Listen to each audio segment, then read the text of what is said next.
વિસ્તારમાં ભેળવી દેવામાં આવેલા બોપલ અને કુમા વિસ્તારમાં પાણીના કનેક્શન અને વિતરણ ઔડા દ્વારા કરવામાં આવતું હતું, જે વ્યવસ્થા હવે અમદાવાદ મ્યુનિસિપલ કોર્પોરેશન સંભાળશે, જેને પગલે આ વિસ્તારના રહીશોને પડતી મુશ્કેલી દૂર થશે, તેમ સ્ટેન્ડિંગ કમિટીના ચેરમેન દેવાંગભાઈ દાણીએ જણાવ્યું. અમદાવાદ મહાનગરપાલિકા દ્વારા વધારેમાં વધારે લોકો યુટિલાઇઝ કરે અને પશ્ચિમમાંથી પૂર્વમાં અને પૂર્વમાંથી પશ્ચિમમાં મુસાફરી કરે, મહાનગરપાલિકા દ્વારા ફીડર બસ સેવા શરૂ કરવામાં આવી છે, જે મેટ્રો કનેક્ટિવિટીના 5 કિલોમીટરની એરિયાની અંદર ચાલતી હોય છે. આ મેટ્રો કનેક્ટિવિટીની સેવા માટે મહાનગરપાલિકા દ્વારા એ વિસ્તારની અંદર સ્થાનિક ઓથોરિટી સાથે, સોસાયટીના ચેરમેન, સેક્રેટરી સાથે અને એની સાથે મીટિંગો કરી અને આપણે વાત કરીએ કે લોકોને પાર્કિંગની સુવિધા ત્યાં આગળ આપણે વાત કરીએ કે મેટ્રો આપણે વાત ફીડર બસ સેવાનો ઉપયોગ કરે એ માટેની આવનાર સમયગાળા દરમિયાન એની મીટિંગ કરવામાં આવશે.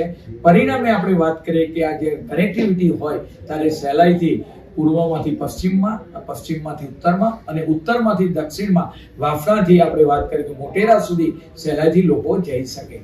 વૈષ્ણવ દેવીથી શરૂ કરી ફતેવાડી કેનાલ, પરિણામે આપણે વાત કરીએ કે ભાડજ, હેબતપુર, થલતેજ, પોગરજ, ગોતા, તદુપરાંત બોપલ, ઘુમા, સનાથલ અને આપણે વાત કરીએ કે સેલા વિસ્તાર, 4 ફેઝની અંદર આ વેસ્ટર્ન ટ્રંક લાઇનનું કામ ચાલુ છે. આ 3 ફેઝનું કામ 70 થી 80% જેટલું કામ પતવા આવ્યું છે. પરિણામે આવનાર સમયગાળા દરમિયાન આ વિસ્તારની અંદર પાણીની સમસ્યાનો ઝડપથી નિકાલ થાય એ માટે 4થા ફેઝનું કામ જે સનાતલ બ્રિજથી શરૂ કરી ફતેવાડી કેનાલ સુધી એને માઇક્રો ટનલિંગના કામની 900 મીટરની આજે રોજ મંજૂરી આપવામાં આવી છે.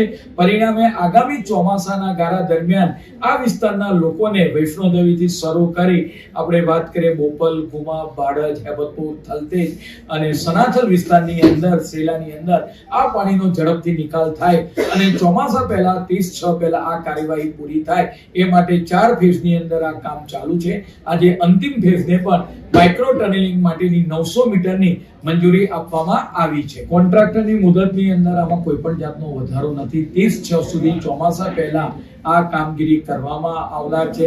આજે આપણે વાત કરીએ કે માઇક્રો ટનલિંગનો જે લગભગ અંદાજિત 500 થી 600 કરોડના ખર્ચે હાલ આ કામ ચાલી રહ્યું છે.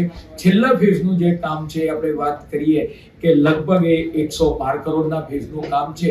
એ આવનાર સમયગાળા દરમિયાન 30/6 પહેલા પૂરું થાય તેનું આયોજન કરવામાં આવશે. મહાનગરપાલિકા દ્વારા આગામી સમય જ્યારે હોળીનો તહેવાર 13 માર્ચના રોજ આવી રહ્યો છે ત્યારે જ્યાં જ્યાં હોલિકા દહન થતું હોય ત્યાં મહાનગરપાલિકા દ્વારા રેતી અને ઈંટો આપવામાં આવશે. પરિણામે રોડને નુકસાન ન થાય.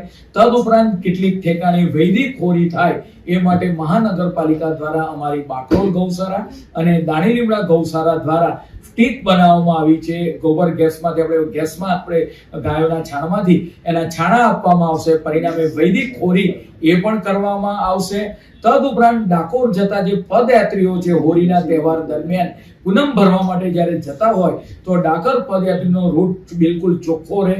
તદુપરાંત ત્યાં આગળ મેડિકલ સારવાર પણ લોકોને સહેલાઈથી મળી શકે એ માટે આપણે વાત કરીએ કે મહાનગરપાલિકાની મેડિકલ ટીમ પણ ત્યાં આગળ ઉપસ્થિત રહેશે.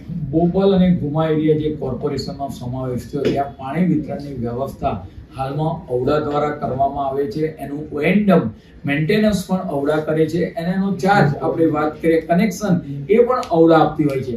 પરંતુ આ એરિયા જ્યારે મહાનગરપાલિકાની અંદર ભરી ગયું છે બોપલ અને ગુમા વિસ્તાર, તો આવનાર સમયગાળા દરમિયાન જે પાણીના જે વિતરણની વ્યવસ્થા છે એ અમદાવાદ મહાનગરપાલિકા દ્વારા કરવામાં આવશે.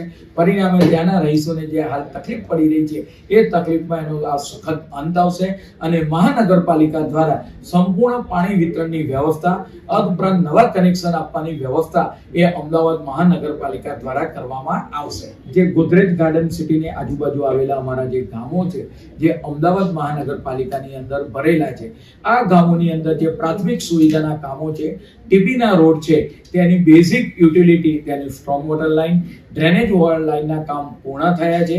આવનાર સમયગાળા દરમિયાન એ રોડ ઉપર લાઇટ પણ નાખવામાં આવશે. આમ જે ગોદરેજ ગાર્ડન સિટીનો આજુબાજુનો એરિયા છે ત્યાં આગળની બેઝિક યુટિલિટી લાઇટ, નળ, ગટર, પાણીના જોડાણ પૂરા થતા આવનાર સમયગાળા દરમિયાન આ વિસ્તારની અંદર ચેનપુર અને જગતપુરની અંદર રોડની કામગીરી પણ કરવામાં આવશે. તે લગભગ ચોમાસા પહેલા આ કામગીરી પૂરી થશે. સામાન્ય રીતે મહાનગરપાલિકાની અંદર દરેક ઝોનની અંદર રોડના કામ ચાલુ છે. હાલ જે ઝોનની અંદર થોડી કામગીરી ઓછી જોવા મળી તે ઝોનની સમીક્ષા કરવામાં આવી હતી.